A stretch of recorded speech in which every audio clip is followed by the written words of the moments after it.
Close your eyes for a second. Picture organized crime. You're probably seeing something American. A man in a tailored suit, a briefcase, someone getting shot in a restaurant, The Godfather, The Sopranos. Something loud and violent and eventually dismantled by the FBI. Now forget all of that, because what you are about to step into is older, quieter, more disciplined, more deeply embedded in its country than any Western crime organization has ever managed to be. The organization you are about to enter has been operating continuously since the 1600s. It has its own legal offices, its own published newsletters, its own disaster relief operations. Its headquarters are in the phone book. The Japanese National Police Agency knows exactly where they are. This is the Yakuza.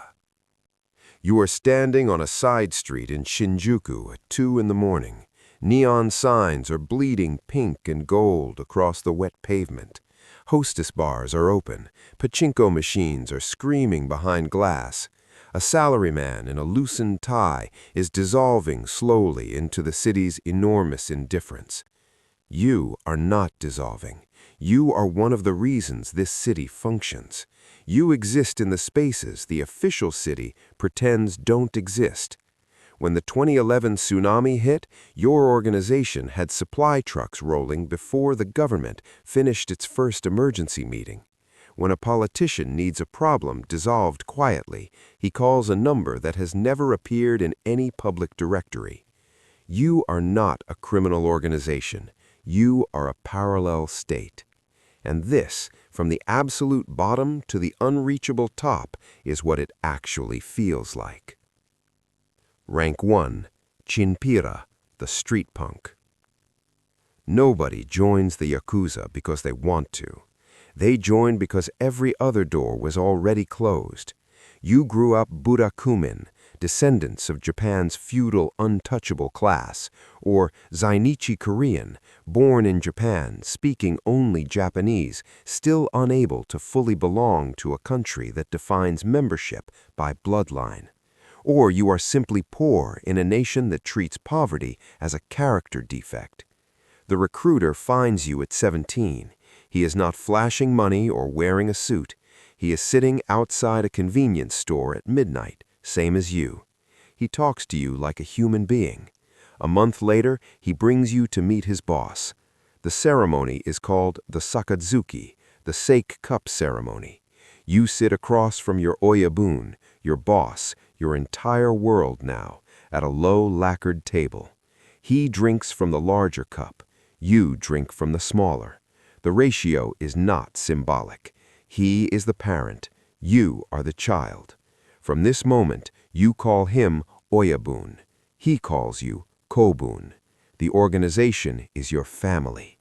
Everything that existed before this room is secondary.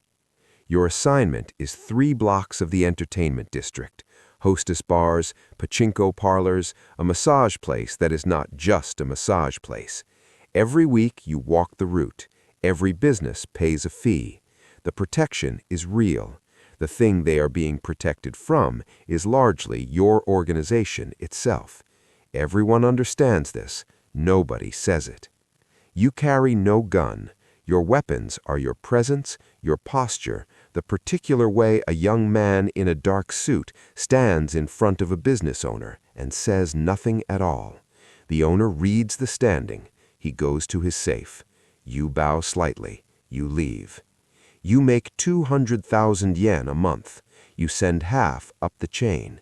You eat ramen 4 nights a week. You tell your mother you work in security. She does not ask follow-up questions because the question is too large for the available words. You are not happy exactly, but for the first time in your life, you are not invisible, and that matters more than you expected. Rank 2, Wakashu, the young soldier. 2 years. You collected without skimming, fought when told, kept your mouth closed when it was the only viable option. Your oyabun noticed. You are Wakashu now, a full fighting member with your own crew of 3 beneath you. This is the rank where the curtain pulls back. You learn the real operation. Loan sharking at rates that make banks look charitable. The Sokaya system, where you buy a single share of a public corporation and threaten shareholder meeting disruption unless the board pays silence money. Construction bid rigging, where 3% of a $10 billion contract is 300 million yen. The Yakuza is not a gang. It is a corporation with a violence department. Your first real assignment is a debt that has gone beyond the reach of presence alone. A nightclub owner borrowed heavily 18 months ago. The interest has compounded past the point of repayment by design. He owes nearly 3 times the principal, and he has decided the problem is abstract enough to ignore. You visit him on a Tuesday before opening. You sit down. You do not break anything. You do not raise your voice. You place documents on the table, his address, his other address, the name of the woman at the other address, the school his children attend, their daily route. You describe his situation in the tone you would use for a weather forecast. 2 versions of the next 6 months. One of them is substantially preferable. He writes a check before you finish your second cigarette. You also witness Yubitsume for the first time. A senior member made a visible error. He lays his hand flat on a white cloth, picks up a short blade, and removes the first joint of his left little finger without a sound. He presents the wrapped joint to his superior with both hands and a bow. The debt is cleared. The organization moves forward. You watch his face during it. His expression barely changes. The difference between suppressing pain and deciding in advance not to feel it is visible if you know how to look. You file this away. You look at your own left hand. You intend to be careful enough never to need it. Rank 3. Shatei, the sworn brother. 5 years. You have a crew of 8, a black Toyota Century you keep immaculate, and a suit made for your body by a tailor in Ginza who charges accordingly and asks nothing. And a tattoo. Not in the Western sense, a full traditional Irezumi covering your back, shoulders, chest, and arms. A masterwork of dragons and koi and crashing waves that took 4 years in the old tebori hand-poke style. It costs more than your car. It is invisible beneath your clothing at all times. This is the point. You cannot remove it without destroying the art. You cannot fully reintegrate into mainstream Japanese society with it on your body. No public pool, no onsen, no gym with the sign you have seen 1,000 times. The tattoo marks you as permanently other. That choice, permanent, irreversible, made with open eyes, is what it actually means, not the dragon, the choice. At Shatei, you are a sworn brother. When a member gets arrested, you support his family. His wife has groceries, his children have school fees, his rank waits for him. The organization provides what mainstream Japanese society, for all its orderly reputation, never quite manages for people like you. Your operation has moved into construction. Yakuza penetration of the Japanese construction industry is not fringe, it is structural. You are the liaison ensuring subcontracts flow to the right companies. For this, your organization takes a percentage. On a 10 billion yen contract, 3% is 300 million. You no longer think about money as survival. You think about it like weather. Rank 4. Wakagashira Hosa, the Deputy Lieutenant. 10 years. Business owners know your name. Politicians know your name. The detective running organized crime in your district knows your car, your home, your 3 drivers. You know his home, his daughter's university, and the loan he took out 2 years ago that was processed through someone you know personally. Information is infrastructure now. You manage it the way a serious investor manages a portfolio, attentively, systematically, never letting positions go stale. You run the day-to-day operations of a major section of the family, the collection network, the loan portfolio, the construction liaisons, the legitimate business layer that money passes through on its way to becoming clean. You sit in a back office in a real estate holding company and make decisions that affect people who will never know you exist. The bureaucracy surprises outsiders. The Yakuza runs on paperwork, ledgers, expense reports, meeting minutes in technically legal language that transparently describes criminal activity. The same cultural DNA that makes Japanese corporations legendary for administration makes the Yakuza meticulous. When the police raid, camera crews from NHK, the well-worn script, they find immaculately organized files. Everyone plays their part. The raids come, generate coverage, produce predictable outcomes. Everything continues. What you are truly managing is the internal politics. The Yakuza is not a unified machine. It is competing personalities held together by hierarchy and profit. Men at your level maneuver with the precision of politicians, building alliances, undermining rivals in ways that are deniable and effective, and sometimes so subtle the target doesn't understand what happened until the outcome has already arrived. You have never failed to understand this. The patience required to let the process move at its own pace rather than the pace you could force is the discipline you practice daily. Rank 5. Wakagashira, the senior lieutenant. 15 years. You are the right hand of the Kumicho. Every significant decision below the very top passes through you. You hold the physical and organizational futures of hundreds of men in your calculations every day. The organization is under pressure it has never faced before. Anti-organized crime legislation made it illegal to conduct ordinary business with the Yakuza. Banks closed accounts, insurance companies canceled policies. Real estate transactions require signed declarations of non-affiliation. In 1963, there were 184,000 Yakuza members.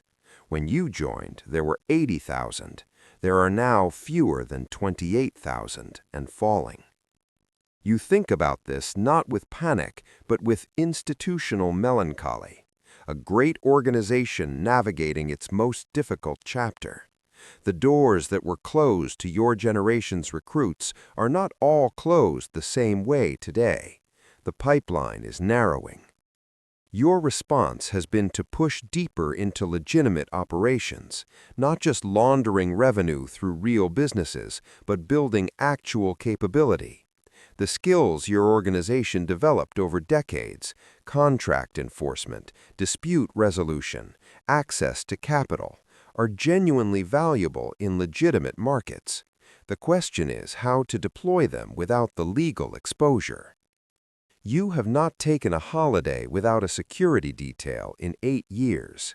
The threat is not from police. They want you visible and manageable. The threat is internal. You manage it the same way you manage everything, with information, patience, and the specific quality of stillness that tells anyone looking closely that you have already anticipated whatever they are about to try. Rank 6. Kumicho, the supreme boss. 30 years. The tatami room is quiet. Low table.